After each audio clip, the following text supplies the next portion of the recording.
इसी पर बात करने के लिए मेरे साथ मौजूद हैं मेयर कराची, तर्जुमान हैं बिलावल भुट्टो जरदारी के मुर्तज़ा वहाब साहब। मुर्तज़ा साहब, thank you so much for giving us your precious time. मुझे बताइएगा, ये जो खुले मैन होल हैं, इस साल भी इसमें लोगों के गिरने का सिलसिला जारी है, किसकी जिम्मेदारी है? पिन पॉइंट अगर आप कर सके, ये कौन जिम्मेदार है इसका? आप, आपकी हुकूमत या कोई और? आदिल, सवाल बड़ा आसान है, जवाब बड़ा मुश्किल है।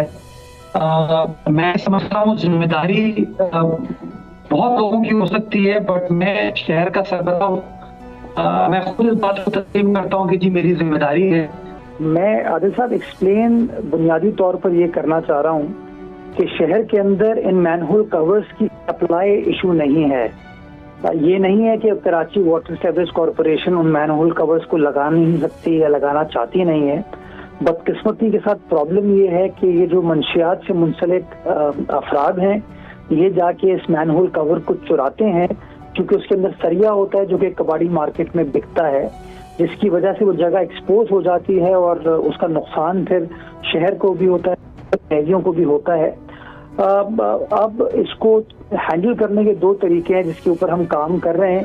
एक एस्पेक्ट तो ये है कि जो मंशियात से मुंसलिक अफराद हैं, ये जिस मार्केट में जाके इसको बेचते हैं, जो कबाड़ी मार्केट है, उसके खिलाफ पुलिस को क्रैकडाउन करने की जरूरत है, जिसके लिए मैं पुलिस हुकाम से गुफ्तगू कर रहा हूँ।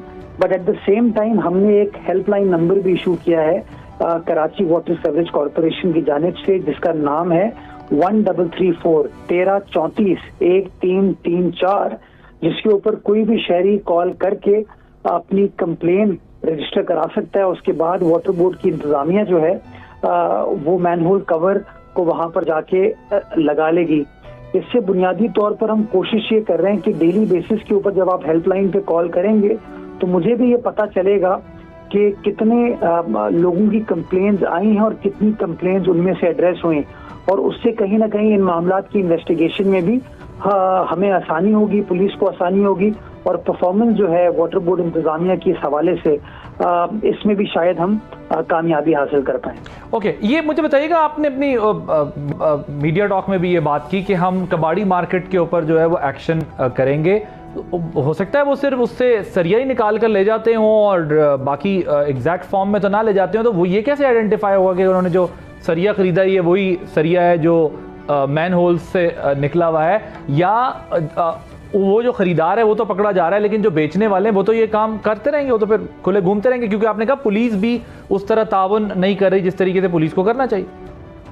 तो आदिल देखिए, मैं पुलिस की भी जिम्मेदारी उस तरीके से नहीं ठहराता, बिकॉज हमारे मुल्क में जो लॉ एंड ऑर्डर सिचुएशन है वो इतना बड़ा चैलेंज है कि उस चैलेंज के अंदर शायद ये मंशियात से मुंसलिक जो अफराद हैं उनके खिलाफ क्रैकडाउन जो है वो पुलिस की शायद प्रायोरिटी लिस्ट में नहीं आता हो। मैं आपको हकीकत पसंद बात करूं, और मैंने पुलिस से जब रुजू किया और वो कहते हैं कि जब हम ये मंशियात के आदि अफराद के खिलाफ क्रैकडाउन करते हैं और उनको गिरफ्तार करते हैं, तो जब उनको नेक्स्ट डे अदालत में पेश किया जाता है, बिकॉज 24 घंटे के अंदर आपको रिमांड लेना होता है, तो जज साहिबान भी ये कहते हैं कि हमारे पास और इतने सारे अहम केसेस लगे हुए हैं, अब हम ये मंशियात फरोशों का या मंशियात के इस्तेमाल करने वाले सिर्फ केसेस सुनेंगे। तो इस तरह के चैलेंजेस हैं जो कि शायद ये जो लोकल गवर्नमेंट होती है या जो सिटी गवर्नमेंट होती है, ये तो फिर एक तजवीज़ ये भी दी जा सकती है कि एक स्पेशल फोर्स बनाई जाए जो सिर्फ इस काम के लिए नहीं बल्कि दीगर भी जो आप लोगों की रिक्वायरमेंट है सिटी गवर्नमेंट की, उसमें वो हेल्पफुल हो सके। इसके लिए तो फिर आपको एक नई फोर्स बनानी चाहिए, क्योंकि अगर जाने जा रही हैं, 1 जा रही है, 5 जा रही है, 10 जा रही हैं, तो ये एक चैलेंज तो है। उसके लिए ज़रूरी नहीं है वो गोली से जाए, अगर वो मैन होल से जा रही है तो भी इंपॉर्टेंट है, कोई स्पेशल फोर्स बननी चाहिए फिर तो। आदिल देखिए, स्पेशल फोर्स कब कंसीव होगी, कब बनेगी, कब उसकी तनख्वाहें अप्रूव होंगी, बजट कैसे आएगा, उसके बाद आप उनकी रिक्रूटमेंट कैसे करेंगे, तो ये तो बहुत ही लॉन्ग टर्म फैसला हो गया। अभी at this point of time देखिए, मैं मेयर हूँ कराची का, मुझे नहीं अच्छा लगेगा कि मेरा शहर का कोई फर्द या कोई भी इंसान जो है वो इस तरह उसकी जान जाती है, उसका प्यारा उससे बिछड़ जाता है। तो हम कोशिश ये करेंगे कि अपनी सप्लाई का जो एस्पेक्ट है उसको भी मेक श्योर करें कि हमारी सप्लाई रेगुलर बेसिस के ऊपर चल रही हो। But at the same time मैं शहरियों से भी चाहूंगा कि कम से कम जो शहर का म्युनिसिपल इंफ्रास्ट्रक्चर उसकी मालकी करें, ये जो आके हमारे गली मोहल्लों से चुरा के ले जाते हैं, ये हम उसकी वीडियो बना रहे होते हैं। हम 15 पे कॉल करके पुलिस को मुतला नहीं करते। ये बात ठीक है, अवेयरनेस की बहुत जरूरत है। ये सिटीजन की रिस्पॉन्सिबिलिटी भी है पूरी दुनिया में। जी, मैं तो चाहता हूँ मीडिया के जरिए लोगों के अंदर ये अवेयरनेस क्रिएट करें कि आज किसी का बच्चा चला गया, अगर हमने इस मामले को एड्रेस नहीं किया, हमने जिम्मेदारी का मुजाहरा नहीं किया, तो कल को अल्लाह ना करे ये वाकया किसी और के साथ भी पेश आ सकता है। ये बात ठीक। तो मेरा ये मानना है कि कोई हुकूमत भी उस वक्त तक कामयाब नहीं हो सकती जब तक शहरी भी उसको फुली सपोर्ट उस हवाले से ना करें। तो जहां वाटर बोर्ड का काम बेहतर करने की जरूरत है, वो मैं इंशाल्लाह यकीन दहानी कराता हूं कि इसको हम मजीद बेहतर और मौसर बनाएंगे।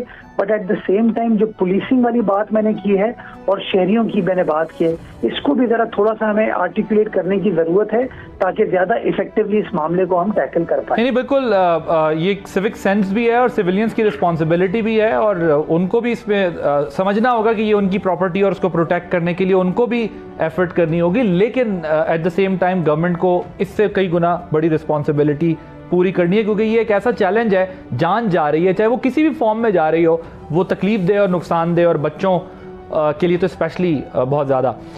मुझे ये बताइएगा